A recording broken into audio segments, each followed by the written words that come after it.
Joining me now, my dear friend and animal advocate, Jenny Brown, co-founder of the Woodstock Animal Sanctuary and the author of The Lucky Ones, My Passionate Fight for Farm Animals. Jenny, you are one of my heroes. So glad to have you here. You got a tip, and then you moved in to rescue these 160 ducks and geese and turkeys. Yes. We actually approached her at first. A neighbor had called the Ulster County SPCA, and we went to her and asked for, an amicable release, pointing out that the animals were living in terrible conditions. But, her intentions were good. She said she loved them.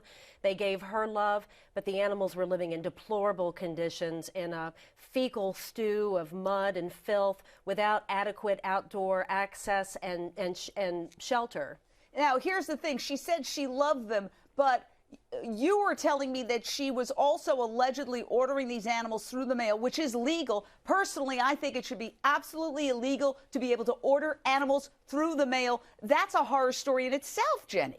It's true, because at the hatcheries that supply the organic farms or the free-range farms or the chickens who lay the eggs in our grocery store, most of these birds are sexed when they're babies because nobody wants the males. They're not going to lay the eggs. All the males are destroyed, and the females get shipped at a day or two of age and arrive at people's homes in boxes sent by UPS, you name it.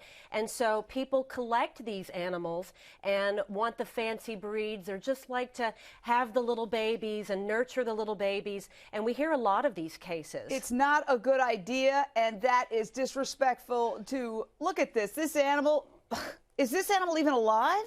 Some of them were dead. No? They're at the rescue site where we had gone, at the rescue site, there were some animals. There was evidence of animal bones and that sort of thing behind her back porch.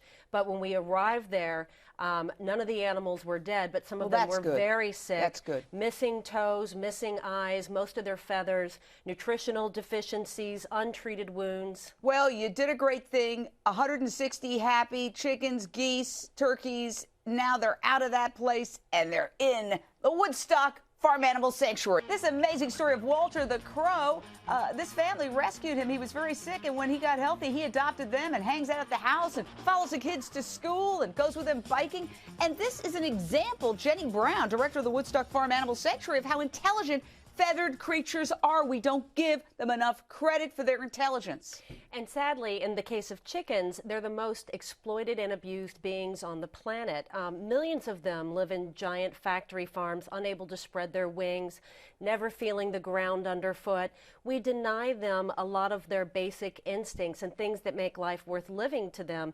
But if people actually got to know chickens and geese and ducks, they learn their names, they love affection, they behave very much like the cats and dogs that we have as companion animals. Well, yeah, and I think we need to highlight that we need to expand our circle of compassion beyond dogs and cats. I love dogs and cats, but we can't forget, for example, these feathered creatures that can also suffer from indescribable pain, sadness, loneliness, isolation. All of this hurts them. What goes on inside factory farms where billions of these hens are crammed into tiny cages, so they have basically less than half a sheet of paper, standard size paper, to turn around, 67 square inches?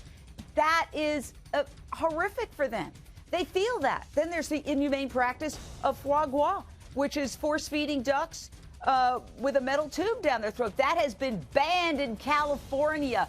Just two situations, Jenny, where people really are starting to see now that these animals have feelings. That's right. There's a growing awareness in this country about the cruel treatment of animals that are raised for food. And Woodstock Farm Animal Sanctuary strives to be a voice for them by bringing people in when we're open for the season, and people can come face to face with animals they only know as food, and give an 800-pound pig a belly rub, or hug a 2,000-pound steer that was rescued as a veal calf, or cuddle with a friendly chicken or turkey. So we have a really unique opportunity to open hearts and minds to the plight of farm animals. And take a look at these little guys. They are so happy because they've been rescued from a terrible hoarding situation. And the wonderful thing about animals is they do bounce back very quickly. These animals are seeing water for the very first time in their lives.